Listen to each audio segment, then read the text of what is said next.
Assalamualaikum warahmatullahi wabarakatuh. Perkenalkan, nama saya Diva Amanda Putri. Di video kali ini saya akan menjelaskan mengenai dua poin penting, yaitu tipe penelitian dibagi menjadi tiga, yaitu tipe penelitian hukum eksploratory, dan dua tipe penelitian hukum deskriptif dan tipe penelitian hukum explanatory. Sedangkan poin yang kedua adalah pembedaan penelitian hukum pada jenjang sarjana, magister, dan doktoral. Yang dimana video ini merupakan tugas dari mata kuliah metode penelitian hukum. Baik, kita masuk ke poin pertama, yaitu tipe penelitian dibedakan menjadi tiga. Yang pertama, kita masuk ke penelitian hukum eksploratoris. Karakteristik penelitian ini bersifat mendasar dan bertujuan untuk menggali informasi mengenai hal-hal yang belum diketahui atau kurang dipahami. Tujuan penelitian eksploratory digunakan untuk mendapatkan pemahaman awal tentang suatu fenomena hukum yang mungkin belum banyak diteliti sebelumnya. Ini seringkali melibatkan pengumpulan data awal yang dapat membantu merumuskan hipotesis atau pernyataan penelitian yang lebih spesifik di masa yang depan. Yang kedua, penelitian hukum deskriptif, yang dimana karakteristik penelitian deskriptif fokus pada pemaparan fakta-fakta dan keadaan hukum yang ada. Tujuan penelitian hukum deskriptif untuk memberikan gambaran lengkap tentang situasi hukum tertentu tanpa membandingkan variabel lain. Misalnya, penelitian ini dapat digunakan untuk mendeskripsikan penerapan suatu undang-undang di masyarakat atau untuk menilai efektivitas suatu kebijakan hukum. Yang ketiga, penelitian hukum explanatory. Karakteristik penelitian hukum explanatory bersifat penjelasan dan bertujuan untuk mengunci teori atau hipotesis tertentu. Tujuannya, jenis penelitian ini mencari hubungan sebab akibat dalam konteks hukum, menjelaskan mengapa fenomena hukum tertentu terjadi. Ini dapat melibatkan analisis data yang lebih kompleks dan seringkali memerlukan metode kuantitatif untuk menguji hubungan antara verbal. Dengan memahami penelitian tipe 3 ini, penelitian dapat memberikan pendekatan yang lebih sesuai dengan tujuan konteks penelitian mereka sehingga menghasilkan karya ilmiah relevan dan berdampak. Setelah lanjut, penjelasan lebih dalam mengenai penelitian hukum eksploratoris. Tadi sudah dibahas, ada penjelasan selanjutnya. Penelitian ini bertujuan untuk menggali dan mengidentifikasi isu-isu hukum yang masih baru atau belum banyak dipahami. Seringkali penelitian eksploratoris dilakukan ketika suatu fenomena hukum muncul dan belum ada kerangka teori yang mapan untuk menjelaskannya. Karakteristiknya bersifat fleksibel dan terbuka terhadap berbagai kemungkinan, menggunakan metode pengumpulan data yang beragam, serta wawancara mendalam, studi kasus, atau analisis dokumen awal. Hasilnya seringkali bersifat kualitatif dan menghasilkan hipotesis atau pernyataan peneliti yang lebih spesifik untuk peneliti selanjutnya.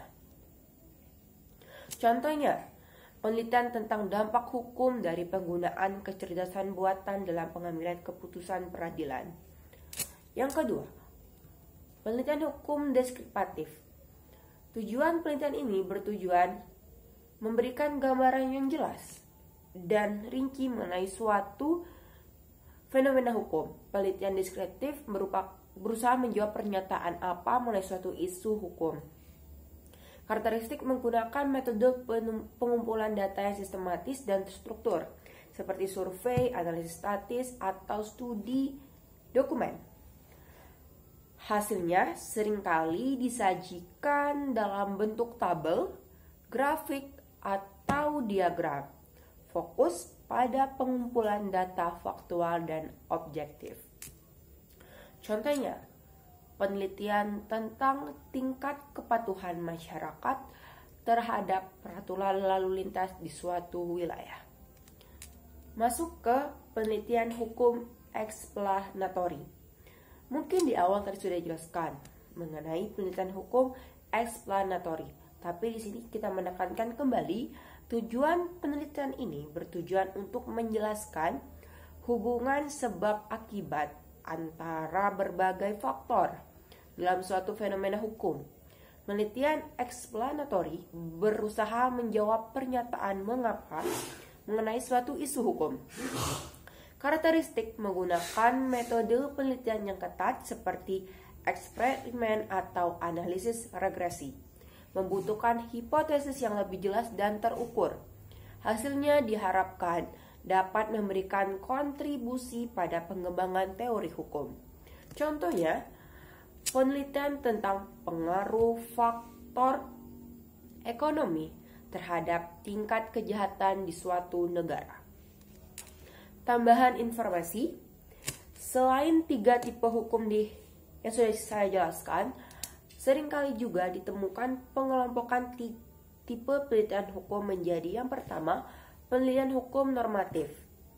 Penelitian ini fokus pada analisis peraturan perundang-undangan, jurisprudensi, dan doktrin hukum. Yang kedua, penelitian hukum empiris.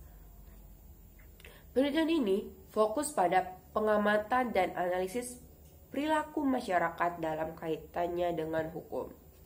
Yang terakhir, ada penelitian hukum normatif empiris. Penelitian ini menggabungkan pendekatan normatif dan empiris untuk mendapatkan pemahaman yang lebih komprehensif mengenai suatu isu hukum. Mungkin itu penjelasan mengenai 3 tipe penelitian hukum.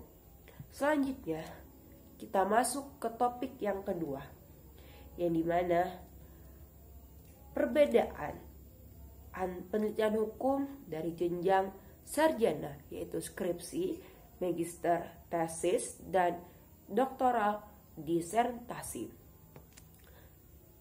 Penelitian hukum pada jenjang sarjana, magister, dan doktoral memiliki perbedaan yang signifikan dalam hal kedalaman, kompleksitas, dan kontribusi yang diharapkan.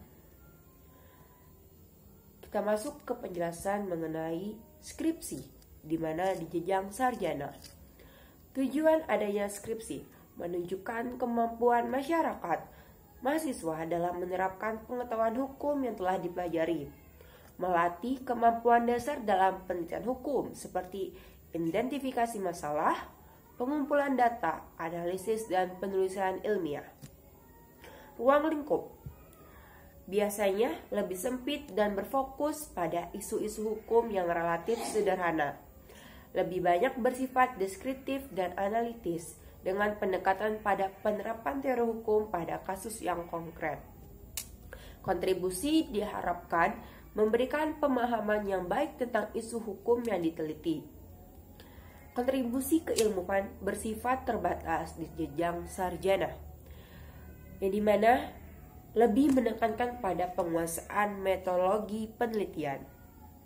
Tingkat kesulitan skripsi relatif lebih rendah dibandingkan tesis dan disertasi, lebih menekankan pada penguasaan materi perkuliahan dan mampu menulis ilmiah yang dasar. Selanjutnya, jenjang magister atau tesis. Tujuan menunjukkan kemampuan mahasiswa dalam melakukan penelitian hukum yang lebih mendalam dan analitis, mengembangkan pemahaman yang lebih komprehensif tentang teori dan praktik hukum, melatih kemampuan untuk menganalisis isu-isu hukum yang kompleks dan multidimensional. Ruang lingkup lebih luas dan mendalam dibandingkan skripsi, melibatkan analisis kritik terhadap teori hukum dan praktik hukum. Dapat berasal dari pengalaman empirik tetapi bersifat mendalam dalam teoritis. Kontribusinya diharapkan memberikan kontribusi yang signifikan terhadap pemahaman hukum, dapat menghasilkan teman-teman baru atau perspektif baru dalam bidang hukum. Tingkat kesulitan lebih tinggi dibandingkan skripsi, memerlukan kemampuan analisis yang lebih tajam dan penguatan teori hukum yang lebih mendalam. Yang terakhir ada jenjang doktoral atau disertasi. Tujuannya menghasilkan karya ilmiah yang orisinal dan memberikan kontribusi yang signifikan terhadap pengembangan ilmu hukum. Menunjukkan kemampuan mahasiswa dalam melakukan penelitian hukum yang inovatif dan transformatif, menciptakan teori baru atau terobosan lain untuk memperkaya bidang digelutinya. Ruang lingkup sangat luas dan mendalam, mencakup analisis kritis terhadap teori hukum, praktik hukum, dan filsafat hukum.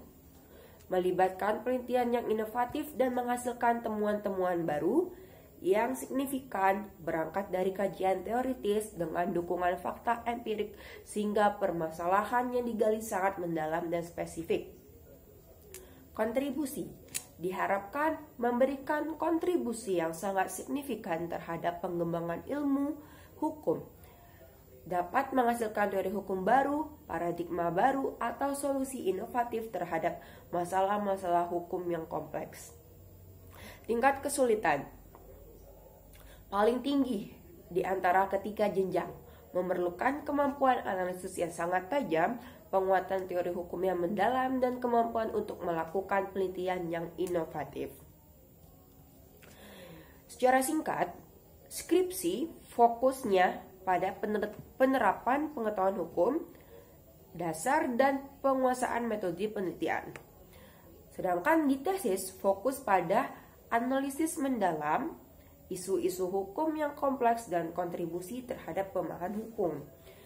Sedangkan disertasi fokus pada penelitian inovatif dan kontribusi signifikan terhadap pengembangan ilmu hukum. Penjelasan lanjut, perbedaan penelitian hukum pada ketiga jenjang yang dimana skripsi umumnya menjawab masalah bersifat empiris dan tidak terlalu fokus mendalam. Fokusnya adalah isu hukum dalam lapisan dogmatik, seperti pernyataan dasar mengenai ketentuan hukum yang ada. Proses penulisan, mahasiswa mendapatkan bimbingan insentif dari dosen pembimbing dengan proporsi 80% bimbingan dan 40% kemandirian penulis. Sedangkan di tingkat tesis atau magister, kedalaman isu tesis mengharuskan mahasiswa untuk membahas masalah yang lebih teoritis dan mendalam. Penelitian ini mencakup analisis kritis terhadap teori yang ada dan pengembangan ide baru. Proses penulisan, mahasiswa berperan lebih besar dalam proses penulisan dengan kontribusi sekitar 80% dari total karya tulis, menunjukkan kemandiriannya lebih tinggi dibandingkan skripsi. Sedangkan disertasi di tingkat doktor, kedalaman isu, disertasi harus mengungkapkan suatu yang bersifat filosofis dan berkontribusi secara signifikan terhadap pengembangan teori atau konsep baru dalam bidang hukum. Ini mencakup penelitian yang sangat mendalam dan signifikan. Proses penulisan, dalam penulisan disertasi, mahasiswa bertanggung jawab hingga 90% atas karya tulisannya. Dengan sedikit bimbingan dari dosen pembimbing, mencerminkan tingkat kemandirian yang sangat tinggi. Kesimpulan dari perbedaan ketiga tadi, yang dimana secara keseluruhan perbedaan utama antara skripsi, tesis, dan disertasi terletak pada kedalaman analisis isu hukum yang diangkat, kompleksitas penelitian, serta tingkat kontribusi terhadap ilmu pengetahuan. Skripsi lebih bersifat deskriptif dan aplikatif, sedangkan tesis lebih teoritis dan analitis. Sementara di bagian disertasi harus menghasilkan pemikiran baru yang original, yang baru dalam bidang hukum. Baiklah, sekian penjelasan saya mengenai dua topik penting utama dalam metode penelitian hukum, yang dimana tadi kita sudah membahas 3 tipe penelitian hukum dan pembahasan mengenai penelitian hukum dari jenjang sarjana, magister, dan doktoral. Mungkin itu saja penjelasan yang dapat saya sampaikan. Semoga apa yang saya sampaikan dapat memberikan manfaat untuk yang menonton. Sekian penjelasan dari saya. Saya akhiri. Wassalamualaikum warahmatullahi wabarakatuh.